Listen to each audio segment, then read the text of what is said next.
नमस्कार, स्वागत है एक बार फिर से आप सभी का आपके अपने चैनल हनुमान सेवा परिवार में। आशा करते हैं कि प्रभु श्री हनुमान जी और परम पूज्य गुरुदेव बाबा नीम करोली महाराज जी आप सभी भक्तों पर असीम कृपा सदैव बनाए रखें। दोस्तों, बाबा जी अपने भक्तों पर सिर्फ कृपा करते हैं, भेदभाव नहीं। लेकिन फिर भी कई ऐसे मौके होते हैं, कई ऐसी स्थितियां बन जाती है जब भक्त के मन में संशय बन सकता है कि कहीं महाराज जी मेरे और किसी और के बीच में भेदभाव तो नहीं करते। यह स्थिति और यह व्याकुलता हो सकता है कि प्रेम के अंतर के कारण हो, या हो सकता है कि सामाजिक असमानता, और नहीं तो कम से कम अपने सामर्थ्य की अव्यवस्था।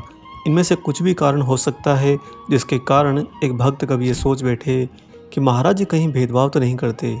आपको यहाँ पर यह बता दें कि जब आप महाराज जी के सानिध्य में, उनके श्री चरणों में रहते हो, उनके नज़दीक रहते हो, हर समय उन्हीं के एहसास में बने रहते हो, तो आपको इस भौतिक जगत की व्यवस्था बड़ी ही फीकी नज़र आने लगती है। क्योंकि जो आप कर रहे होते हैं वो हो नहीं रहा होता है, और जो हो रहा होता है वो आपको पता चल जाता है कि महाराज जी कर रहे हैं। जो आप सोच रहे होते हैं वही सामने से महाराज जी के किसी न किसी माध्यम के संदेश में आपको मिलता है, और जो आप नहीं सोच रहे होते हैं उसे तो महाराज जी कभी आपके नज़दीक भी नहीं आने देते। ऐसी बहुत ही सुचारू रूप से व्यवस्थित व्यवस्था सिर्फ बाबा जी करके रखते हैं अपने भक्त के साथ में। यद्यपि भक्त को अपनी इच्छा अनुसार जब अपने गुरु, अपने ईश्वर से प्राप्ति नहीं होती है, तो स्वतः ही उसका मन इन शंकाओं को जन्म देने लगता कि कहीं न कहीं मैं किसी भेदभाव का तो हिस्सा नहीं हूँ। और इसका मुख्य कारण एक ये भी है कि जब भक्त अपने ईश्वर पर अथाह दृढ़ विश्वास बनाने लगता है, उन पर खुद से भी ज़्यादा भरोसा कर लेता है, तो उसे बार बार ये यकीन होके रहता है कि मेरे ईश्वर, मेरे गुरु सदैव मेरे सामने मेरे लिए ही है। और ऐसी परिस्थिति में जब उसके मनवांछित प्राप्ति नहीं प्राप्त होती है, तो स्वतः ही वह किसी न किसी रूप के भेदभाव की संज्ञा लेने लगता है। बाबा नीम करोली महाराज जी एक ऐसे अद्भुत अलौकिक दैविक संत हुए हैं जिन्होंने इंसान को ईश्वरीय दृष्टि से देखा, और इंसान को स्वयं के अंदर भी ईश्वर के ही दर्शन करवाए।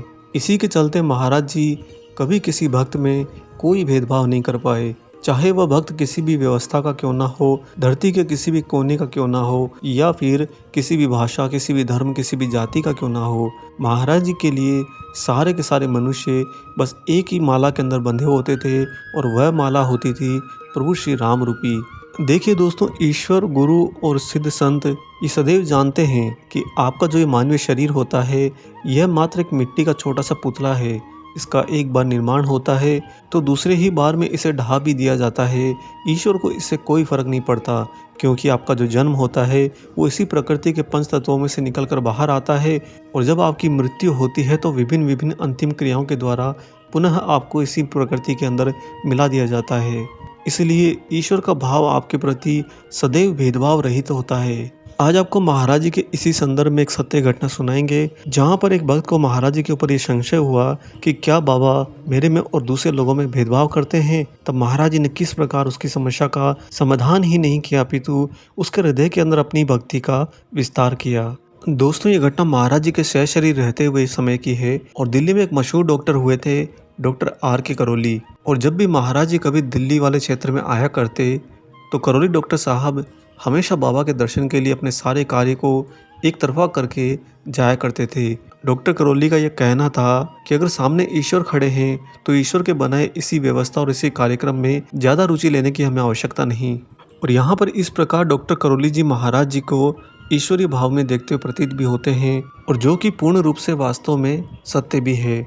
एक बार दोस्तों, डॉक्टर R.K. करोली जी दिल्ली में अपने कार्यस्थल अस्पताल में जाने से पहले महाराज जी के दर्शन करने के लिए उस कोठी में गए जहां पर बाबा ठहरे हुए थे। जब भी बाबा जी दिल्ली आया करते थे और किसी भी भक्त के यहाँ पर ठहरते, तो अन्य भक्तों को महाराज जी की व्यवस्था के द्वारा ही स्वतः ही ये जानकारी पहुँच जाती कि बाबा जी आज आए हुए हैं, उनके दर्शन किए जाएँ। जिस तरह से एक भक्त अपने हृदय में अथाह प्रेम लेके, अथाह भक्ति भाव लेके मंदिर में अपने ईश्वर के दर्शन करने जाता है, और रास्ते में बहुत ही माधुर्य भाव के साथ में पुष्प और फल भोग के लिए ले लेता है, ठीक उसी तरह से उस दिन जब डॉक्टर R.K. करोली अपने घर से महाराज जी के दर्शन के हेतु निकले, तो रास्ते में उन्होंने भोग के लिए केले खरीदने की सोची, परंतु संयोग ही कुछ ऐसा था कि उस दिन उन्हें केले मिले ही नहीं। उनका मन थोड़ा सा व्यथित हुआ कि मैं अपने ईश्वर के पास जा रहा हूँ और आज केले भी नहीं मिले।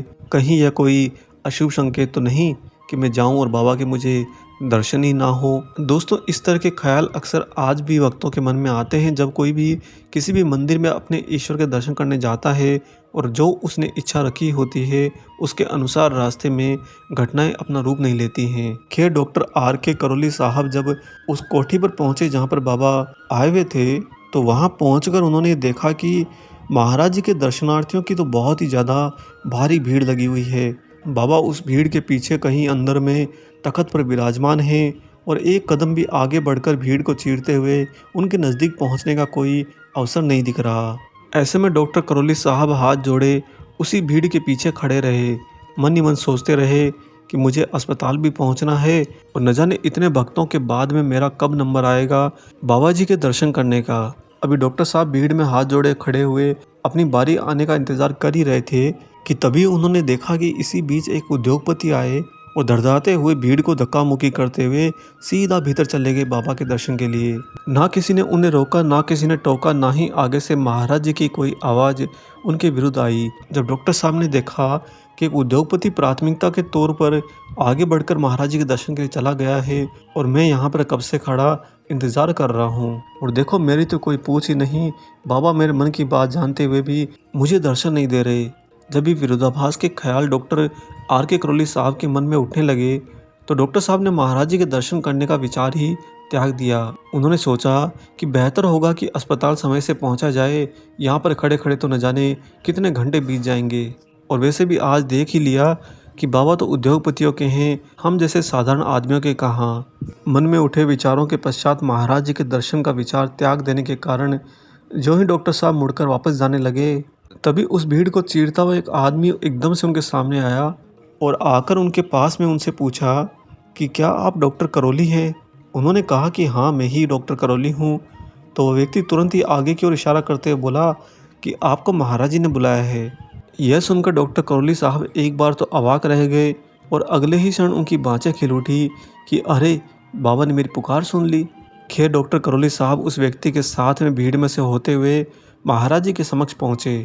जब डॉक्टर करौली बाबा के पास गए, महाराज जी को हाथ जोड़कर नमन किया और बाबा के चरणों को छूने के लिए झुके, तो महाराज जी ने उनकी पीठ पर जोर से थपथपाते हुए कहा कि तू तो आज केले नहीं लाया, ले केले का प्रसाद ले ले। यह कहकर महाराज जी ने तख्त पर रखे हुए एक केले के गुच्छे को उठाया और उसमें से कुछ केले तोड़कर डॉक्टर करौली के हाथ में रख दिए।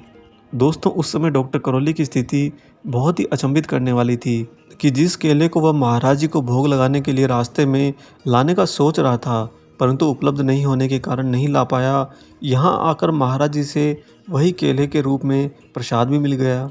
इसके साथ ही फिर महाराज जी ने आगे ये भी कहा कि तू तो वापस जाने वाला था ना डॉक्टर, सुन, हमारे पास में बड़े छोटे के भेद का कोई सवाल ही नहीं है।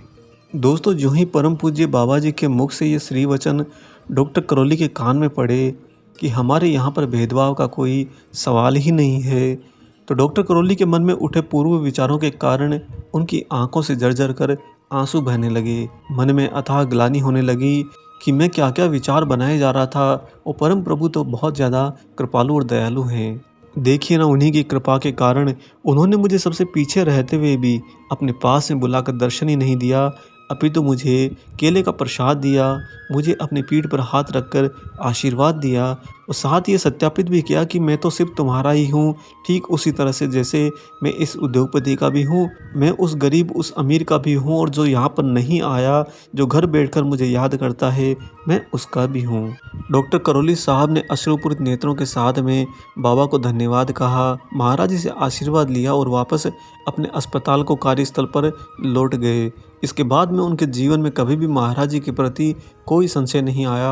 वह उस दिन की घटना के द्वारा यह जान गए कि बाबा स्वयं ईश्वर हैं, क्योंकि महाराज जी आप क्या कर रहे थे, क्या करना चाहते थे, क्या नहीं कर पाए, अब आपके लिए क्या करना है, ये सब कुछ वही व्यवस्था करके रखते हैं, वह स्वयं रच के रखते हैं।